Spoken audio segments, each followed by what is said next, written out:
तारीख भी थी, बताइए क्या क्या उपलब्धियां हैं अभी तक, किधर जा रहा है आंदोलन? देखिए, आज हमारी जो तारीख थी 47 दिन नहीं 1947 दिन भी हो जाएंगे तब भी हम लोग उठेंगे नहीं। और ये न्याय की जंग है, मनुवाद और अम्बेडकरवाद की जंग है। इसमें जब तक अम्बेडकरवाद नहीं जीतेगा हम लोग डटे रहेंगे। आज हमने जो मुख्य रूप से अदालत के सामने अपनी बात रखी वो ये रखी, और जज साहब ने भी काफ़ी हद तक हमसे कन्विंस हुए कि दिल्ली पुलिस की सारी इन्वेस्टिगेशन 3 आईओ बदल गए, और हर एक चार्जशीट, सारी इन्वेस्टिगेशन हमने ये आर्ग्यू की कि ये पास होके आती है कमिश्नर लेवल से, director general of police level से। हर एक इन्वेस्टिगेशन SC/ST एक्ट में डॉक्टर रितु की भी हर इन्वेस्टिगेशन ना सिर्फ DCP साहब के पास से बल्कि कमिश्नर ऑफ पुलिस के पास से, कमिश्नर ऑफ पुलिस साहब के पास से क्लियर होके फाइल होती है। और उसमें यह साफ नजर आ रहा है कि पुलिस के आईओ साहब ने और दूसरे अधिकारियों ने पूरी ताकत इस बात की लगाई है कि किस प्रकार से सविता रॉय साहिबा को, रजिस्ट्रार साहब जो हैं दिल्ली यूनिवर्सिटी के गुप्ता जी, वाइस चांसलर साहब, रजनी अब्बी साहब जो हैं, साहिबा जो हैं, जो प्रॉक्टर हैं, और जो डीन ऑफ कॉलेजेस हैं, उनका नाम मुझे याद नहीं है, ये सभी लोग जो हैं, बलराम पानी साहब और दौलत राम कॉलेज के चेयरमैन साहब मुकुल गुप्ता साहब, और 5 उनकी जो प्रोफेसर्स हैं, उन लोगों को कैसे बचाया जाए, कैसे सबूत मिटाए जाएं, कैसे डॉक्टर रितु को डराया जाए, धमकाया जाए, इनके ऊपर हमले कराए जाए, इसमें दिल्ली पुलिस के जो अधिकारी हैं वो शामिल हैं। ये बहस हमने की, और इसमें कमिश्नर साहब के बगैर पत्ता भी पर नहीं मार सकता, ये हमने बहस की। तो जज साहब ने भी बहुत सारे सवाल पूछे जिसका जवाब ना तो पब्लिक प्रोसिक्यूटर साहब दे पाए, जिसका जवाब ना आईओ साहिबा दे पाई। उन्होंने तो ये तक कहा कि हमें ये बहुत सारी बातें पता ही नहीं है, मुझे तो वो पता है जो मैंने अपनी चार्जशीट में किया है, उससे पहले क्या हुआ है मुझे कुछ पता ही नहीं है। डॉक्टर रितु को सुरक्षा दिलाने के मामले में भी उन्होंने कहा कि मैं सुरक्षा उनको नहीं दिला पाई। कोर्ट ने उन्हें एक तरीके से फटकार भी लगाई है कि डॉक्टर रितु को आईओ साहिबा जो है डराना और धमकाना बंद करें। जो उन्होंने नोटिस दिए हैं जिसमें ये केस में अपनी शिकायत लेके गई थी कि मुझे वाइस चांसलर साहब ने और प्रॉक्टर साहिबा ने, रजनी अब्बी साहिबा ने हमला कराया है मेरे ऊपर, उसमें जो नोटिस दिया है वो ही धमकी भरे शब्दों में था। तो जज साहब ने भी फटकार लगाई आईओ साहिबा की कि आगे से ऐसा नहीं होना चाहिए, और उन्होंने अपनी गलती मान के कहा कि आगे से हम ख्याल रखेंगे। ये हुआ है। अब कोर्ट ने ये कहा है कि अगली डेट जो कि 7 नवंबर तय हुई है, उसमें सभी पुराने दोनों आईओ और सारे जो जितने भी हायर ऑफिसर्स हैं वो सब अपना इकट्ठा करके जवाब लाएंगे।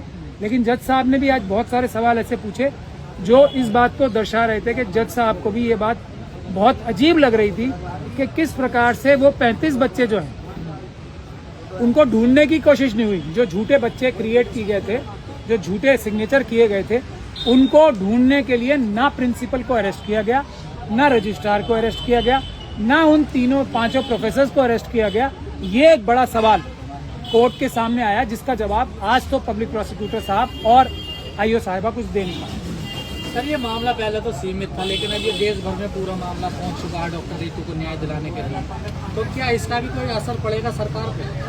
नहीं, देखिए, हम लोग बार बार मिशन सेव कॉन्स्टिट्यूशन की तरफ से ये कहते आए हैं कि ये लड़ाई जो हम जीतेंगे बहुजन समाज की, SC, ST, OBC और माइनॉरिटीज की, वो हम जब ही जीतेंगे जब 80% हम लोग सड़क पे आंदोलन करेंगे, मगर पीसफुल आंदोलन होना चाहिए।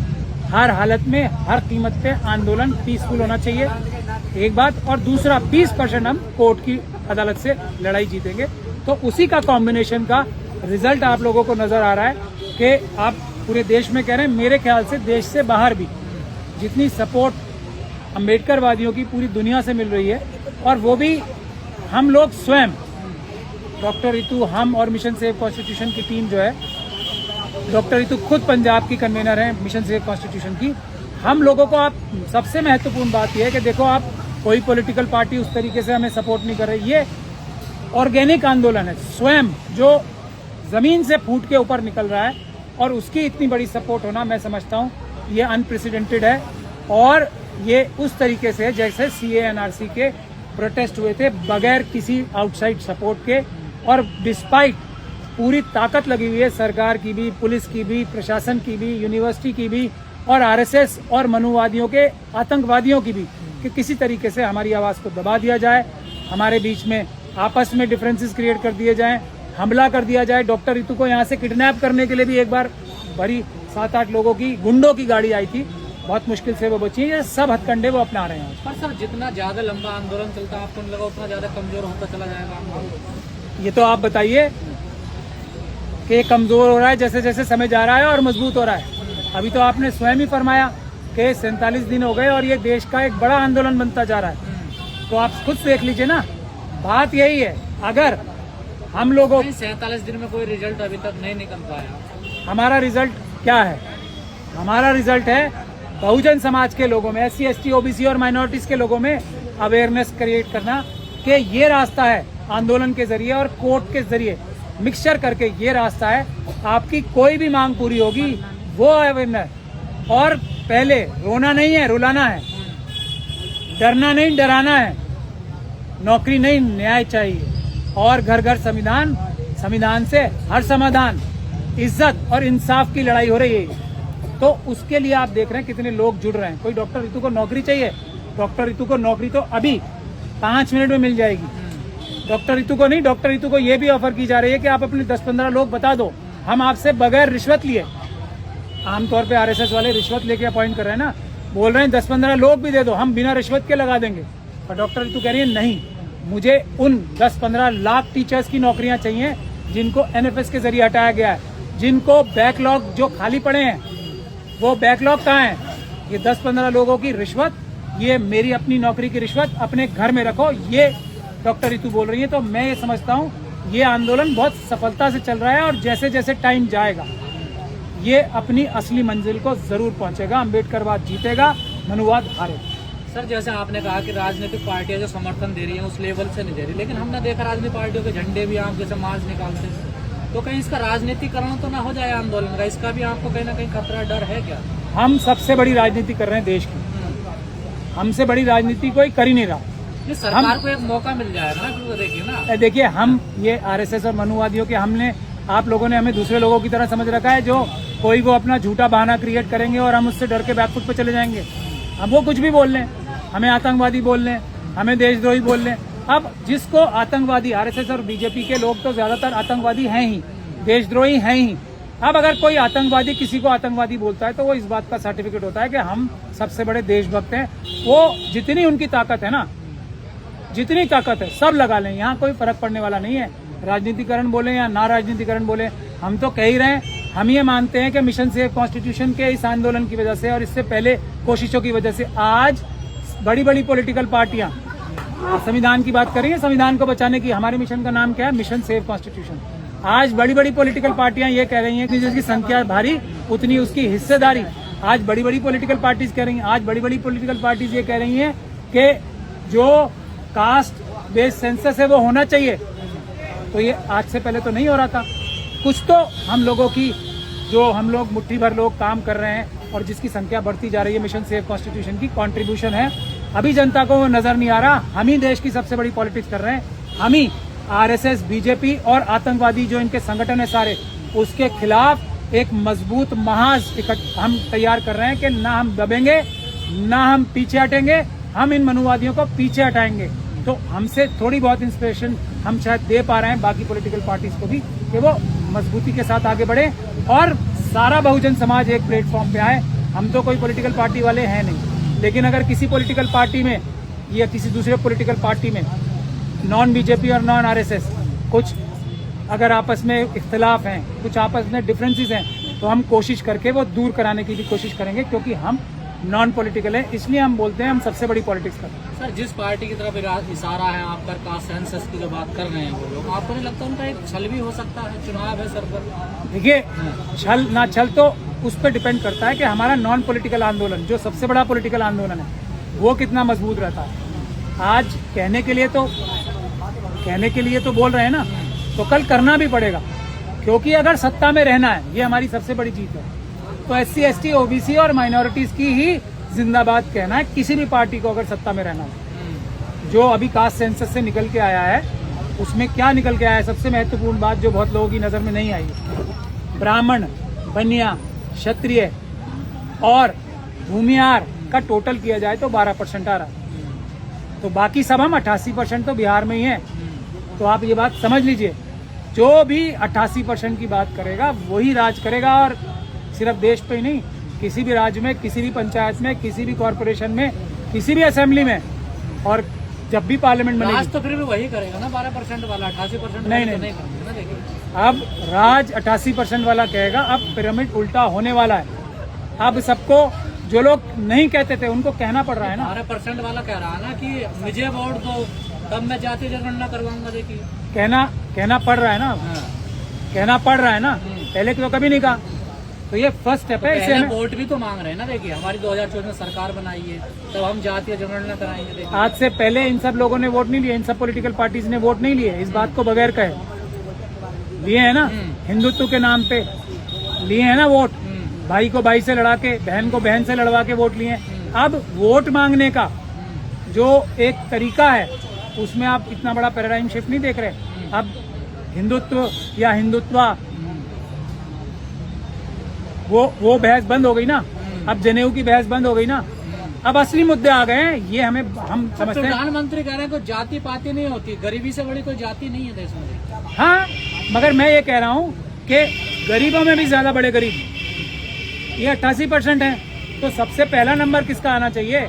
जो ज्यादा गरीब है ना, जो गरीब भी हैं और उनके साथ कास्ट का और दूसरे बर्डन भी हैं, जिनके ऊपर दूसरा वजन भी है, सिर्फ गरीबी का ही वजन नहीं है, उनके ऊपर एक और वजन कास्ट का भी है। तो उनका ख्याल पहले रखना चाहिए ना। प्रधानमंत्री जी देखिए, वो तो जो उनको बोला जाता है वहां से, मोहन भागवत जी कुछ बोल देते हैं, कुछ वो बोलते रहते हैं, उनको कुछ खुद के तो विचार होते नहीं पर है। सर ये जातीय जनगणना तक सीमित नहीं रहेगा ना। अब आप लोग कह रहे हैं कि मर्सिडीज किस पे है, कितने फ्लैट है, कितने प्लॉट है, किस पे कितनी जमीन है, ये सब की बात कर रहे हैं ना आप लोग। तो नहीं, बिल्कुल कर रहे हैं ना। कल मोदी जी के पास कितने पैसे थे, यही बता दो आप मुझे। फकीर है वो तो। नहीं, फकीर के पास तो एक मोटरसाइकिल भी नहीं थी ना। आज इतने पैसे कहाँ से आ गए? ये और मोदी जी का तो सबसे छोटा एग्जाम्पल है, वो तो प्रधानमंत्री हैं, तो उनके पास तो पैसे। तो क्या इसका भी बंटवारा करोगे आप लोग? करेंगे, मतलब आप हैरान हो रहे हो इस बात को। इसका तो सबसे पहला बंटवारा होगा। ये जो आरएसएस और मनुवादी कल को स्कूटर पे घूम रहे थे, झुग्गियों में रह रहे थे, छोटे छोटे मकानों में रह रहे थे, वो आज सब बड़ी बड़ी गाड़ियों में घूम रहे हैं, बड़े बड़े फार्म हाउसेस बन गए उनके। वो सब हमारा तो है। क्या ना, हम लोगों ने मेहनत से नौकरी में गए, मेहनत नहीं, से हमने सब कुछ किया। मेहनत से उन्होंने डकैतियां डाली हैं, मेहनत से उन्होंने चोरियां की हैं, मेहनत से उन्होंने अडानी जैसे लोग बनाए हैं। ये कौन सी मेहनत हुई जो पिछले 9 साल में एक मोटरसाइकिल भी नहीं थी जिसके पास, वो मर्सिडीज आ गई? ऐसी कौन सी मेहनत है? चोरी की मेहनत नहीं चलेगी उनको सबको। ये सारी मर्सिडीज 12% विरोध में आ गए जातीय जनगणना के, खुलकर विरोध कर रहे हैं। ये देखिए लोग बिल्कुल करेंगे ही, वो तो शुरू से कर रहे थे। लेकिन सुप्रीम कोर्ट में भी जो भारत सरकार का स्टैंड था, क्या था? शुरू में मना करने का ही था ना। लेकिन हमें अपने लोगों से, 88% लोगों से ये कहना है कि आप कम से कम हमारी इतनी तो मदद करो, मिशन सेव कॉन्स्टिट्यूशन की चिन्हित करके रखो। किसके पास स्कूटर था, किसके पास मर्सिडीज आ गई, किसके पास छोटा घर था, किसके पास बड़ी बिल्डिंग आ गई, किसके पास कोई धंधा नहीं था, आज वो बड़ा शेयर ब्रोकर बन गया। अडानी जी का एक उसने कोई वो खोल लिया। इसकी लिस्ट तो बना के रखो भाई बहनों।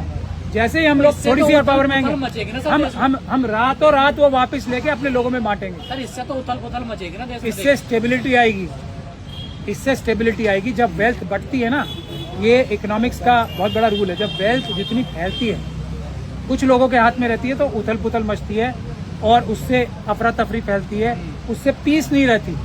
पीस आती है जस्टिस से।